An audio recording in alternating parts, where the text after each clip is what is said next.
Bonjour, nous voici de retour au laboratoire Grémy qui se situe sur Orléans. Et nous avons déjà visité dans le cadre de Science on Tourne ce laboratoire pour parler des lasers. Mais aujourd'hui nous avons rendez-vous avec une autre équipe. Et nous attendent à l'intérieur Anne Listemann, la directrice de ce laboratoire, et Pascal Brault, le chercheur, qui vont nous présenter leur projet. On y va ? Bonjour Annelise, bonjour Pascal. Bonjour Marie-Laure. Bonjour Marie-Laure. Bienvenue au groupe des recherches sur l'énergétique des milieux ionisés, le Grémy, qui est une unité mixte de l'Université d'Orléans et du CNRS. Ici, nous sommes à peu près 70 personnes et nous travaillons sur les procédés plasma et laser. Et aujourd'hui, on va parler de l'application de nos procédés aux matériaux pour l'hydrogène, et notamment avec Pascal, qui est directeur de recherche au CNRS. Parfait.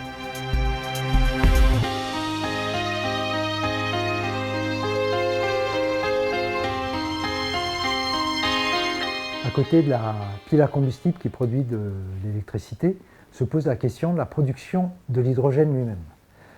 Actuellement, on produit l'hydrogène à partir du gaz naturel et bien évidemment, ce n'est pas une solution qui est compatible avec les problèmes de climat actuels. Actuellement, au Grémy, ce que l'on fait, c'est de développer des nouvelles classes de matériaux pour répondre à cette question de production d'hydrogène décarboné. L'hydrogène est une affaire finalement assez ancienne sous ces ères de modernité actuelle. Ça a démarré dans les années 70 avec les fusées Apollo. Ça s'est un petit peu tassé jusqu'à il y a une vingtaine d'années où la recherche s'est intensifiée, en particulier du fait des accords sur le climat et des réflexions sur les émissions de gaz à effet de serre produites par les énergies fossiles. Ceci nous a amené à de nombreuses recherches, en particulier sur la production, essayer de trouver des méthodes de production vertes, parce que l'essentiel de l'hydrogène actuellement est produit par les énergies fossiles, en particulier par le gaz. Et l'idée est de trouver des nouvelles méthodes pour produire cet hydrogène. Dans le même temps, il y a un effort assez important aussi sur l'utilisation de cet hydrogène dans des convertisseurs à hydrogène pour fabriquer l'électricité.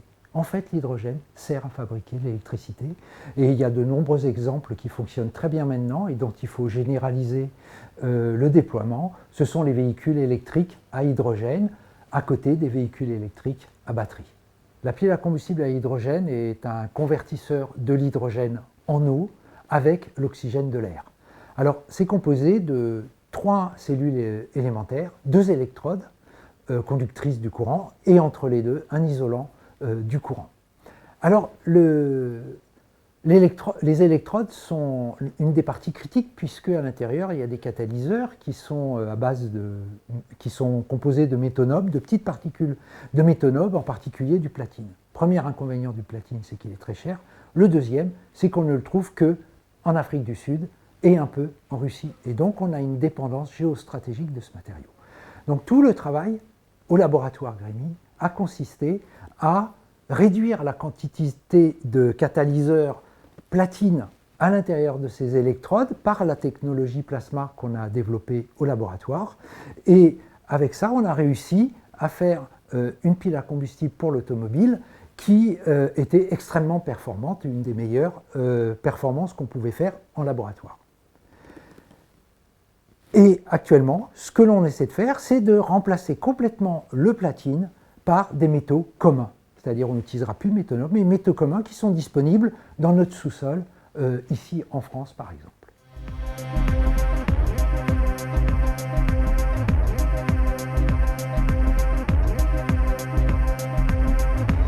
Vous avez ici l'exemple d'un réacteur plasma. C'est ce type de matériel qu'on utilise pour synthétiser des matériaux pour la production d'hydrogène notamment. Alors on peut se poser la question de ce que c'est qu'un plasma. Celui que vous voyez ici est à base d'argon.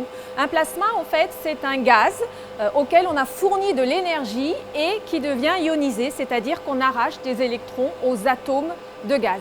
C'est le 4e état de la matière.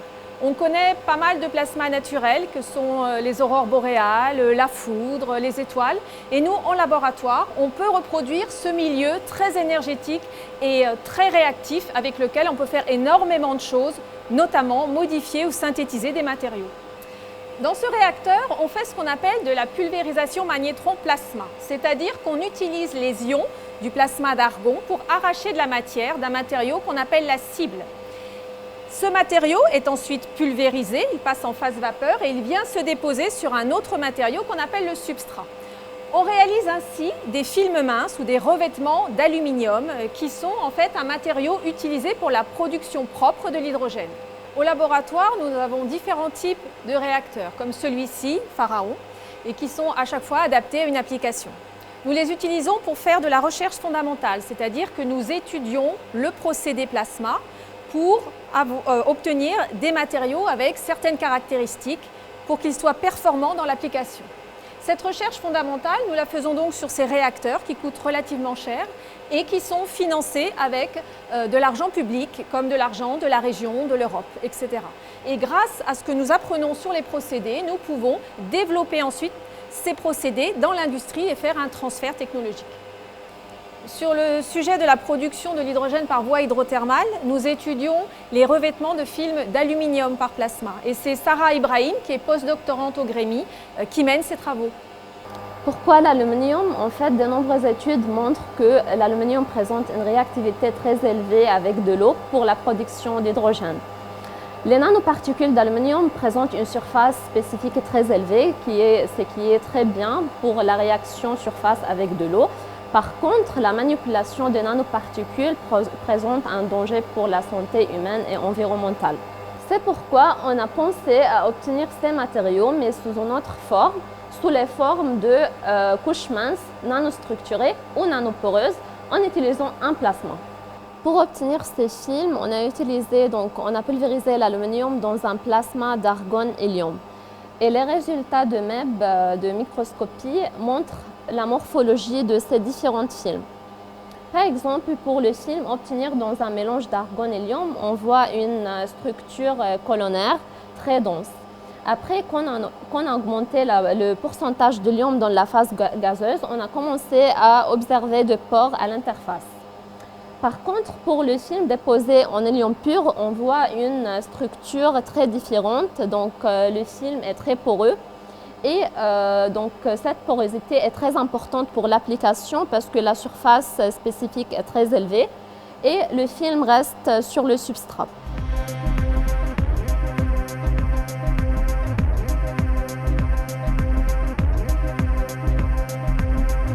Oui, en fin de compte, toute l'histoire part d'une équation. En fin de compte, l'aluminium réagit avec l'eau naturellement et va produire un oxyde d'aluminium. Alors, bon, on a différentes formes, mais une des formes les plus simples, c'est si je prends de la L et que je mélange avec de l'H2O, alors ça peut me donner une forme, là pour l'instant je ne l'équilibre pas, mais ça peut me donner une forme d'Al2O3 plus H2. Et ça, c'est miraculeux.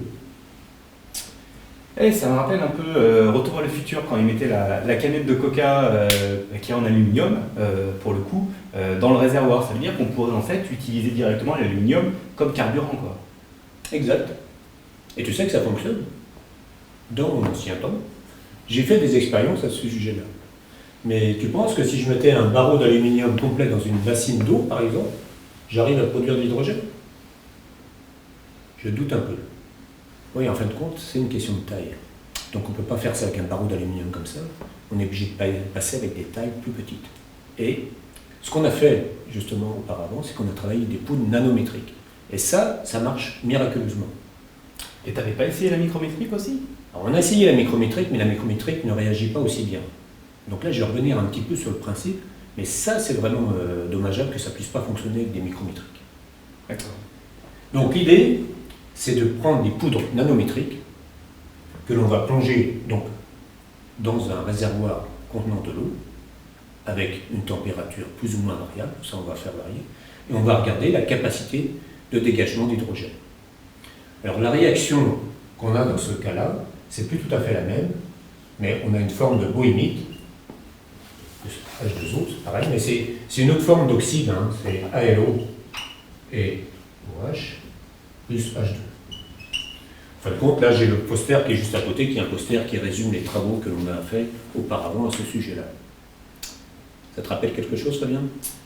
Ouais, d'accord. Et donc là, ce que je vois ici, c'est la conversion en fait de l'aluminium que l'on a mis en hydrogène. Donc ça voudrait dire que là, avec 1 gramme d'aluminium, j'arrive à produire 1,2 litres d'hydrogène. C'est exactement ça. D'accord. Ça, si on a la conversion complète, c'est ce qu'on obtient. Ça, c'est superbe. Et là, tu as le descriptif. Alors à l'époque, nous avions fait dans un système justement de réacteurs agités avec une montée en température. Et donc, on observait le délai, ici, pour que la particule commence à réagir, et ensuite la montée de production d'hydrogène, comme tu le spécifiais. Et nous avons fait différentes expériences en figeant à différentes étapes le processus de création de cet hydrogène, mais surtout de décomposition des particules nanométriques que tu observes ici. D'accord, c'est celle qu'on voit aussi là, c'est un zoom, c'est ça? Tout à fait. D'accord, ok, oui. Donc elles sont parfaitement symétriques à l'origine, et ensuite elles se décomposent, un peu comme une pelote de laine qui se décomposerait naturellement comme ça. Et ça produit l'hydrogène en plus. En plus. D'accord, ok. Mais du coup, ça ne marchait qu'avec les particules nanométriques, ça? Les micrométriques, ça marchait pas? Non, alors là, c'est là qu'il faut que je revienne un petit peu, je vais faire des petits schémas, mais je revienne un peu en arrière. Ce qu'on a commencé à comprendre ensuite, ça ne fonctionne pas avec les nanométriques. Ça fonctionne avec les nanométriques, mais pas avec les micrométriques. Pour une bonne raison, c'est que quand on a une particule d'aluminium sphérique, disons comme ça, naturellement, l'aluminium ici, est naturellement recouvert d'une couche d'oxyde, que je schématise comme ça. C'est-à-dire, au contact de l'air ambiant, automatiquement, elle s'oxyde. Mais cet oxyde d'aluminium va protéger la particule d'aluminium et donc va l'empêcher de s'oxyder à queue. Donc c'est à la fois une protection superbe, mais c'est en même temps un défaut pour nous dans notre réaction avec l'eau. Et sur les nanos, il n'y a pas de protection?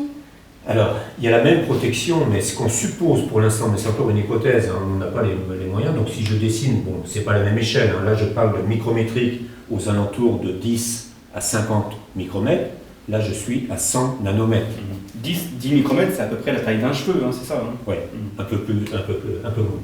Et donc, ce qu'on suppose, c'est que la couche d'oxyde existe, mais de manière discontinue sur les nanoparticules. Auquel cas, ça permet à l'eau, en surabondance autour, de venir attaquer en surface la surface de l'aluminium. D'accord, et l'hydrogène, après, est produit directement en surface de la particule? Directement. Ok. C'est-à-dire que l'hydrogène, par la réaction, va être issu ici.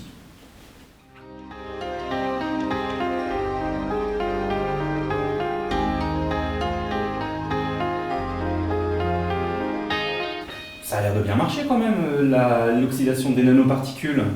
Ah ouais, ça c'était vraiment exceptionnel. Bon, le problème c'est qu'on en est resté là parce que bon, nanoparticules, c'est un petit problème quand même. Il y a le côté de nano, et c'est vrai qu'au niveau sociétal, c'est pas le top, quoi. C'est dangereux pour la santé.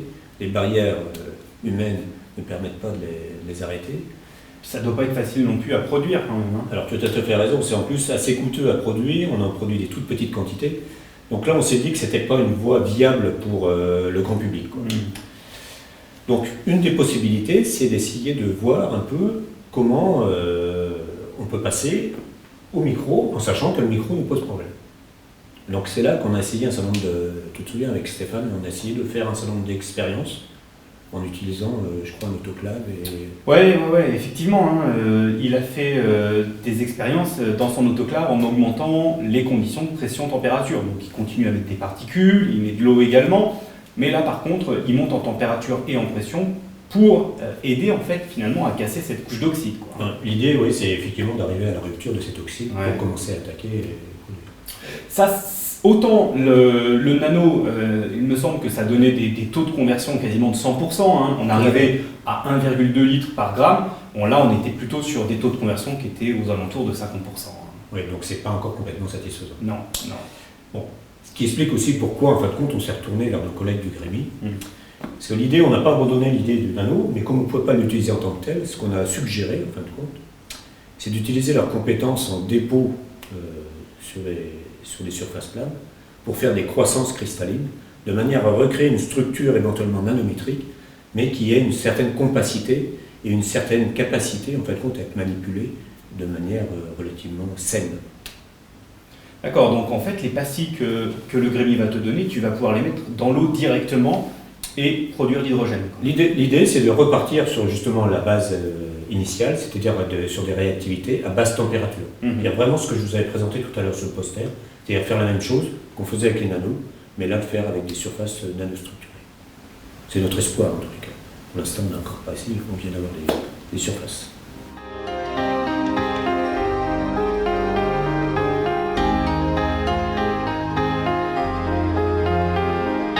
Effectivement, si ça marche, ça veut dire qu'on va pouvoir produire l'hydrogène à la demande directement en faisant réagir les particules d'aluminium avec l'eau.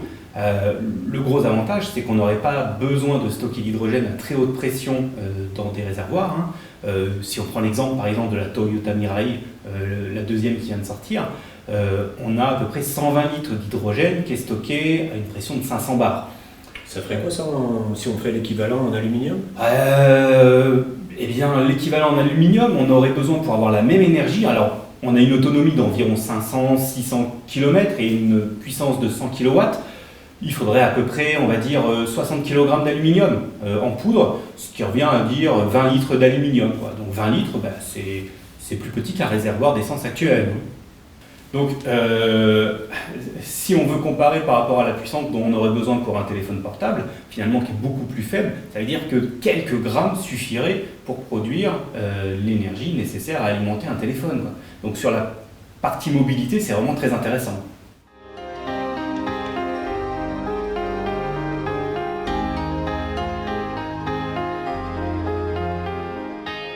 Donc on va maintenant parler de synthèse de nanomatériaux comme des nanoparticules qu'on va utiliser en tant que catalyseur pour convertir l'hydrogène en énergie comme l'électricité. Donc pour convertir cet hydrogène en énergie, en électricité, on utilise en général des piles à combustible basse température qui ont besoin d'un catalyseur de nanoparticules pour que la conversion s'opère.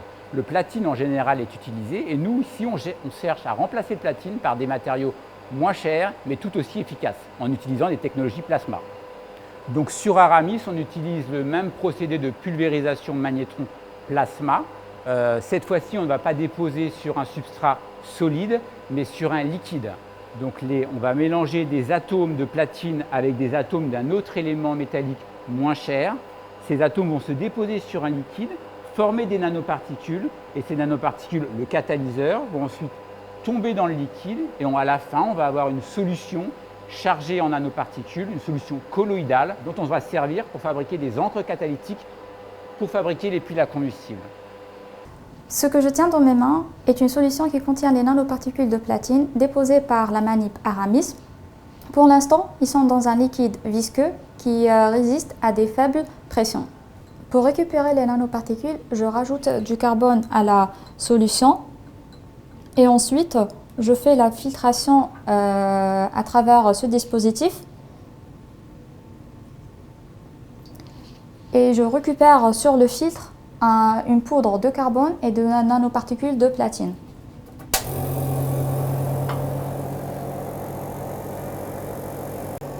Une fois la filtration est finie, je rince plusieurs fois à l'eau pour avoir sur le filtre que le carbone et les nanoparticules de platine.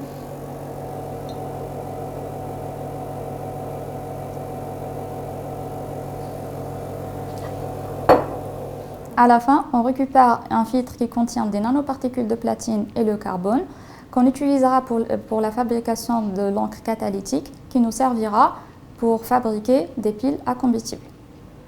Donc sur Porthos, on utilise le même procédé plasma, donc la pulvérisation magnétron plasma, pour également former des nanoparticules. Et là, les nanoparticules, on va les former en phase gaz. Donc on va former des nanoparticules de platine, mais quelquefois de nanoparticules bimétalliques, donc le platine avec quelque chose d'autre ou quelquefois pas du platine, en phase gaz. Et ensuite, on va former un faisceau de nanoparticules qu'on va venir imprimer, déposer sur un substrat qu'on va mettre en translation. Donc on va pouvoir imprimer là où on veut sur un composant d'une pile à combustible, donc ces nanoparticules.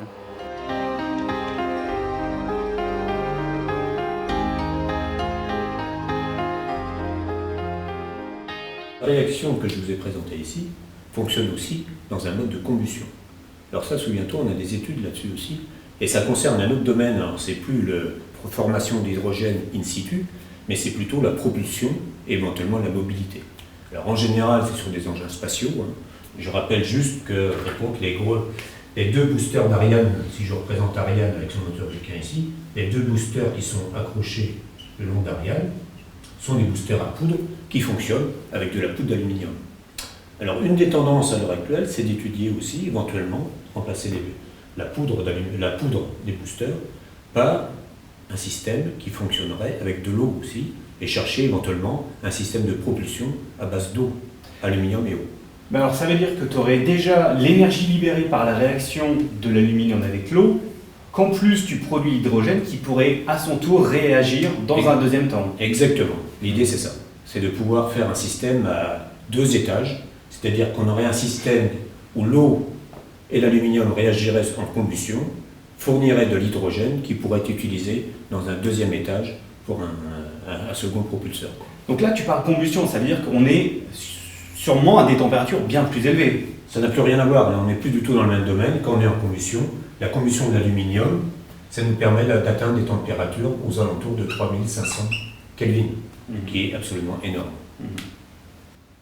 Bon, typiquement, Fabien, là, on a une étude en ce moment avec un jeune doctorant, Valentin, là, qui travaille sur la combustion de l'aluminium, d'une particule d'aluminium, dans un environnement entièrement de vapeur d'eau. Donc il utilise un système assez exceptionnel, c'est un dispositif expérimental qui est vraiment très bien, qui consiste dans un lévitateur. Alors ça permet, par 2 plaques électrostatiques, de stabiliser une particule d'aluminium d'environ 50 microns au centre d'un lévitateur. Et ensuite, on initie la combustion par un laser, et l'ensemble est dans un ensemble rempli de vapeur d'eau. Et là, on arrive à suivre la combustion d'une particule d'aluminium dans un environnement 100% de vapeur d'eau. Et ça donne des résultats absolument exceptionnels. Et complètement novateurs de ce point de vue-là.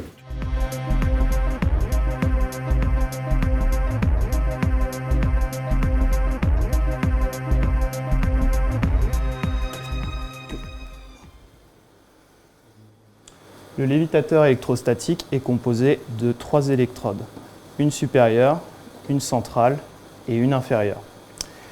Les électrodes supérieures et inférieures sont là pour compenser la force de pesanteur de la particule, alors que l'électrode centrale est là pour centrer la particule dans le lévitateur.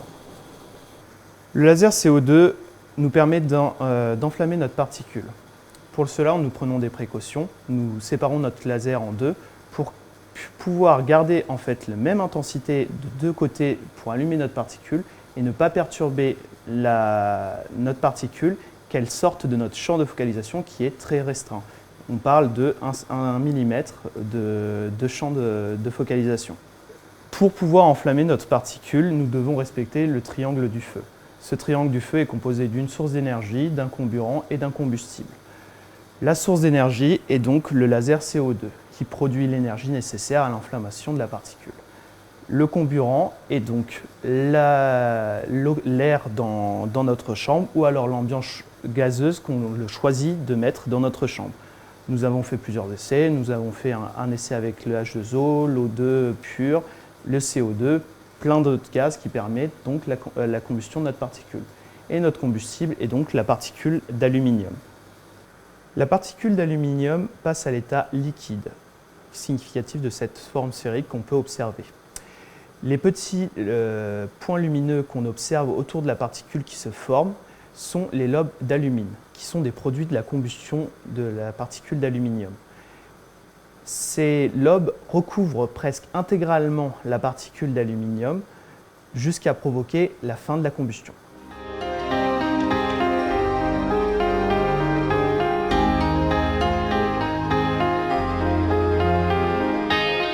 Donc on en arrive à la fin de cette visite de vos laboratoires respectifs et vous nous avez montré des manipulations enthousiasmantes qui sont à la pointe de l'innovation et on a vraiment le sentiment que c'est le fruit de vos compétences respectives mis en commun qui ont permis de faire émerger un sujet qui soit vraiment utile pour la société actuelle. Alors effectivement, c'est parce qu'on a pu monter cette collaboration ensemble qu'on va pouvoir faire avancer ce sujet et avec nos 2 compétences qui sont a priori disjointes Et c'est en les mettant ensemble qu'on fait quelque chose de neuf, d'innovant. Et c'est parce qu'on travaille ensemble aussi qu'on obtient aussi des financements. Ce qu'il faut relever ici, c'est qu'en fin de compte, on a eu un financement commun avec la région. Voilà. Et ça, c'est quand même très intéressant aussi, le fait de pouvoir travailler sur des objectifs un peu complémentaires, d'avoir des choses ensemble. Et puis je pense qu'il y a le futur après. Ouais, déjà on voit quand même que finalement, grâce à leur aide, on a pu lever des verrous que nous on avait identifiés. Hein. Donc cette synergie, elle a vraiment été intéressante. Après, plus largement, je pense que les particules d'aluminium ou n'importe quel métal finalement pourraient être utilisées pour un stockage énergétique, parce que ça a le bon goût finalement, une fois que c'est transformé en oxyde, de pouvoir être réduit à nouveau en particules initiales. Et donc on voit ici en fait un cycle de vecteur énergétique qui prend l'énergie et la redonne à un endroit donné. Donc là il y a vraiment un gros travail d'avenir à faire dans les 5-10 prochaines années. Et pour vous, les jeunes, c'est justement des perspectives de travail intéressantes dans la recherche si vous êtes motivés par ça. On reviendra dans 5 ans. Ben voilà.